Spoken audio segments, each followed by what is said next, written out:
ऐसे राजनेता की जिसने जनता के साथ ही सदन में विपक्षी नेताओं पर भी अपनी गहरी छाप छोड़ी। हर कोई जिनकी वाक्य पटुता का दीवाना था। हम बात कर रहे हैं पूर्व प्रधानमंत्री भारत रत्न अटल बिहारी वाजपेयी की। अटल जी का जन्म मध्य प्रदेश के ग्वालियर में हुआ था। चूँकि उनके पिता खुद एक अध्यापक थे तो उन्होंने अनुशासन को प्रारंभ से ही अपना साथी बनाया। अटल जी शुरू से ही पढ़ने लिखने में रुचि रखते थे और उन्होंने कानपुर से राजनीति शास्त्र विषय में परास्नातक की डिग्री हासिल की। अटल जी को हिंदी विषय में विशेष रुचि थी, जिसके चलते उन्होंने पत्रकारिता में भी जाने का फैसला किया। देश के लिए हमेशा कुछ अच्छा करने की चाह लिए अटल जी राजनीति में जाना चाहते थे, जिसके चलते उन्होंने दीनदयाल उपाध्याय के साथ मिलकर वर्ष 1951 में भारतीय जनसंघ की स्थापना भी की। राजनीति में अटल जी का पहला कदम था वर्ष 1957 का लोकसभा चुनाव। अटल जी ने 1957 में 3 सीटों से चुनाव लड़ा, किंतु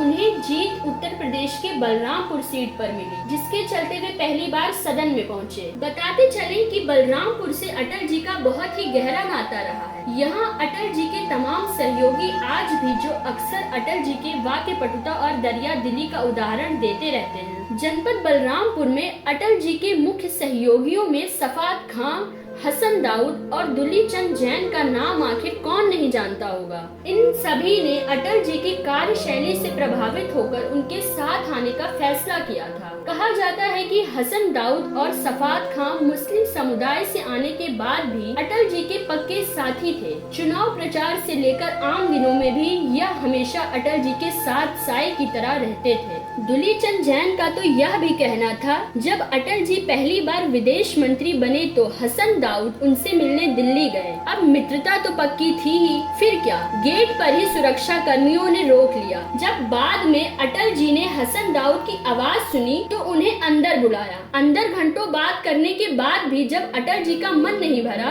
तो वो दाऊद को अपने साथ एयरपोर्ट तक ले गए, क्योंकि उसी समय उनको एक विदेश यात्रा पर भी निकलना था, परंतु अपने मित्र से भी लंबी बातें जो करनी थी। तो ऐसे थे भारत रत्न अटल जी, जो किसी भी प्रकार के भेदभाव से मुक्त हमेशा अपनों के साथ खड़े रहते थे। अटल जी ने 1957 के बाद 1967 में बलरामपुर जनपद से लोकसभा का चुनाव जीता और बाद में वह देश के प्रधानमंत्री बने। लेकिन उनके पुराने सहयोगियों का कहना है कि उन्होंने अपने दोस्ती में कभी कोई दूरी नहीं आने दी। यहाँ तक कि सदन में विपक्षी नेता भी अटल जी के तगड़े फैन थे। तो यह भी जाता है कि अटल जी ने जब दुनिया को अलविदा कहा तब उनके सहयोगी शोक में डूब गए और अधिकतर के घर तो कई दिन तक चूल्हे नहीं जले। अटल जी की शख्सियत थी ही कुछ ऐसी कि वह हर किसी के दिल पर कब्जा जमा लेते थे। ऐसे राजनेता को उनकी पुण्यतिथि पर नमन और लाखों बार प्रणाम।